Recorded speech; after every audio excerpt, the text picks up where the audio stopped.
Praise the Lord. വേഗം വരുന്നവനായ നമ്മുടെ കർത്താവായ യേശുക്രിസ്തുവിൻ്റെ നാമത്തിൽ എൻ്റെ സ്നേഹവന്ദനങ്ങളെ ഞാൻ അറിയിക്കുന്നു. 119 സങ്കീർത്തനം 38 വാക്യം: നിന്നോടുള്ള ഭക്തിയെ വർദ്ധിപ്പിക്കുന്നതായ നിൻ്റെ വചനത്തെ അടിയന് നിവർത്തിക്കണമേ. ഹല്ലേലൂയ. സങ്കീർത്തനക്കാരൻ്റെ ഒരു പ്രാർത്ഥന വാക്യമത്രേ ഈ വചനം. നിന്നോടുള്ള ഭക്തിയെ വർദ്ധിപ്പിക്കുന്നതായ ദൈവഭക്തിയെ വർദ്ധിപ്പിക്കുന്ന വചനം. പ്രിയരെ, കർത്താവിൻ്റെ ഓരോ വാക്കും നാം ധ്യാനിക്കുമ്പോൾ അത് ദൈവത്തോടുള്ള ഭക്തിയെ നമ്മുടെ ജീവിതത്തിൽ വർദ്ധിപ്പിക്കണം. ഒരു ദൈവഭക്തനായി ജീവിക്കുന്നത് ഒരു ദൈവ പൈതലിന് ഏറ്റവും ഭാഗ്യാവസ്ഥയത്രേ. 34 സങ്കീർത്തനം 11 വാക്യത്തിൽ സങ്കീർത്തനക്കാരൻ പറയുന്നു: മക്കളെ, വന്ന് എനിക്ക് ചെവി തരുവീൻ, യഹോവയോടുള്ള ഭക്തിയെ ഞാൻ നിങ്ങൾക്ക് ഉപദേശിച്ച് തരാം. എന്താ യഹോവ ഭക്തി എന്ന്, ദൈവത്തോടുള്ള ഭക്തിയിൽ ജീവിക്കുന്നത് എങ്ങനെയെന്ന് ഞാൻ നിങ്ങൾക്ക് ഉപദേശിച്ച് തരാം.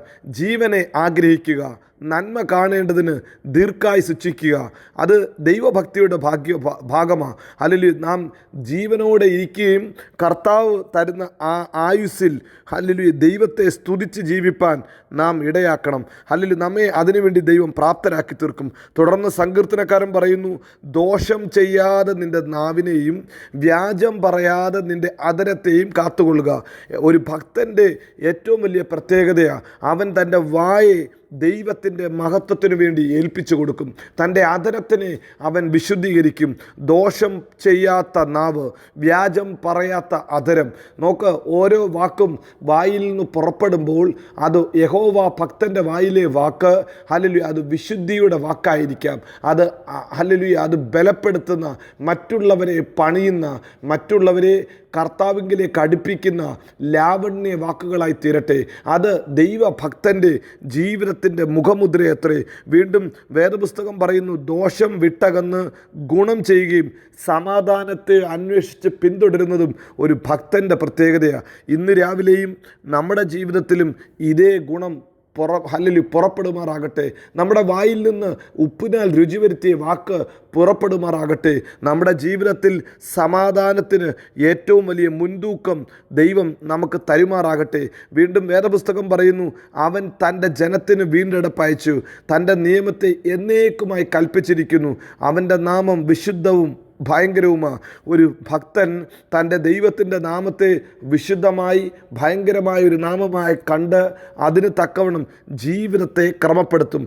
പലപ്പോഴും മനുഷ്യൻ്റെ ജീവിതത്തിൽ തെറ്റിപ്പോകാനുള്ള സാധ്യതയുണ്ട്, വീണു പോകാനുള്ള സാധ്യതയുണ്ട്. ഹല്ലേലൂയ. ഇയ്യോബ് പറയുന്നു: കർത്താവിനോടുള്ള ഭക്തി തന്നെ ജ്ഞാനമാണ്. ഹല്ലേലൂയ. ദോഷം അകന്ന് നടക്കുന്നത് തന്നെ വിവേകമാണ്. ഹല്ലേലൂയ. നോക്ക്, ഒരു ഭക്തൻ്റെ പ്രത്യേകത അവൻ ജ്ഞാനത്തെ അന്വേഷിക്കും. ഹല്ലേലൂയ. അവൻ ദോഷത്തെ വിട്ട് അകന്ന് നടക്കും. ഇന്ന് രാവിലെയും കർത്താവ് നമ്മിൽ നിന്ന് ആഗ്രഹിക്കുന്നത് അതുതന്നെയാണ്. അതിനുവേണ്ടിയാണ് സങ്കീർത്തനക്കാരൻ പറയുന്നത്: ദൈവമേ, നിന്നോടുള്ള ഭക്തിയെ വർദ്ധിപ്പിക്കുന്ന ആ വചനത്തെ അടിയന് നിവർത്തിക്കണം. ദൈവത്തിൻ്റെ വചനം ഒരു നാൾ മാറുന്നതല്ല, മാറ്റമില്ലാത്തതല്ല. ഹല്ലേലൂയ. ആ മാറാത്ത വചനം, മാറ്റമില്ലാത്ത വചനം നമ്മുടെ ജീവിതത്തിൽ ദൈവം നിവർത്തിക്കും. ദൈവം ആ വചനത്തെ ഉപയോഗിച്ച് ചില മാറ്റങ്ങൾ നമ്മുടെ ജീവിതത്തിൽ വരുത്തും. വചനം ഉപയോഗിച്ച്, മാറാത്ത വചനം ഉപയോഗിച്ച് നമ്മുടെ ജീവിതത്തെ തമ്പുരാൻ മാറ്റിയെടുക്കും.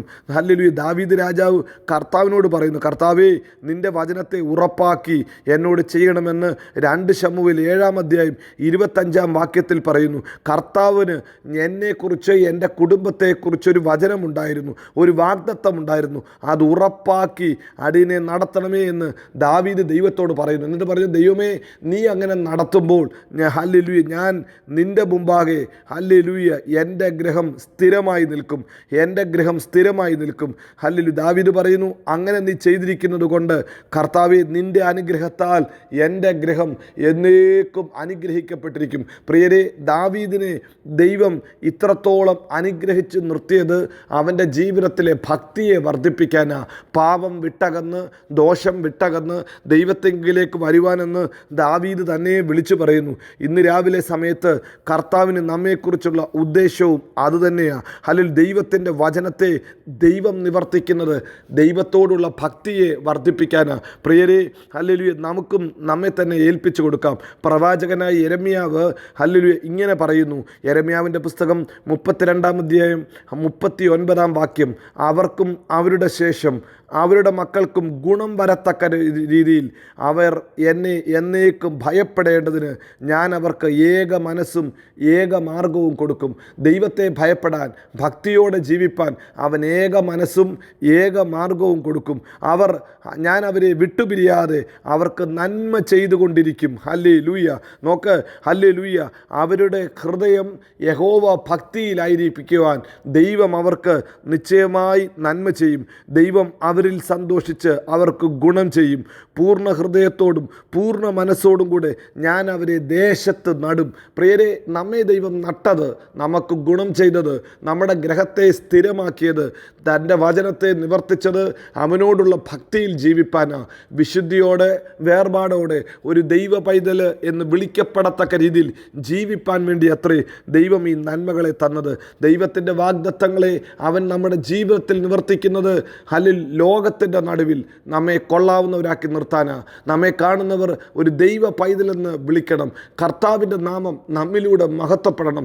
കർത്താവിൻ്റെ നാമത്തിന് നമ്മിലൂടെ ഉയർച്ചയുണ്ടാകണം. ദാവീദിനെ ഉയർത്തിയപ്പോൾ ദാവീദ് ദൈവത്തെ ഉയർത്തി. ദേശത്ത് നടുമ്പോൾ, ദേശത്ത് ദൈവത്തിൻ്റെ വാഗ്ദത്തങ്ങളെ നിവർത്തിയാകുമ്പോൾ ഒരു കാര്യം നമുക്ക് ഏറ്റുപറയാം, കർത്താവേ, ഞാൻ അങ്ങയുടെ മകനാ, അങ്ങയുടെ മഹത്വത്തിന് വേണ്ടി എന്നെ ഉപയോഗിക്കണം. പ്രിയരെ, ഇന്ന് പകൽക്കാലവും ഹല്ലേലൂയ സങ്കീർത്തനക്കാരൻ പ്രാർത്ഥിച്ച അതേ പ്രാർത്ഥന നമുക്കും പ്രാർത്ഥിക്കാം. നിന്നോടുള്ള ഭക്തിയെ വർദ്ധിപ്പിക്കുന്നതായ നിൻ്റെ വചനത്തെ എൻ്റെ ജീവിതത്തിൽ നിവർത്തിക്കണം. നിൻ്റെ വാഗ്ദത്തങ്ങളെ നിവർത്തിക്കണം. അത് ഭക്തിയെ വർദ്ധിപ്പിക്കാൻ ഇടയാക്കണം. ഈ ദൈവം വിശ്വസ്തൻ, വാക്കുമാറാത്തവൻ, നമ്മെ എല്ലായിടത്തും എല്ലായ്പ്പോഴും ക്രിസ്തയേശുവിൽ ജയോത്സവമാക്കി നടത്തും.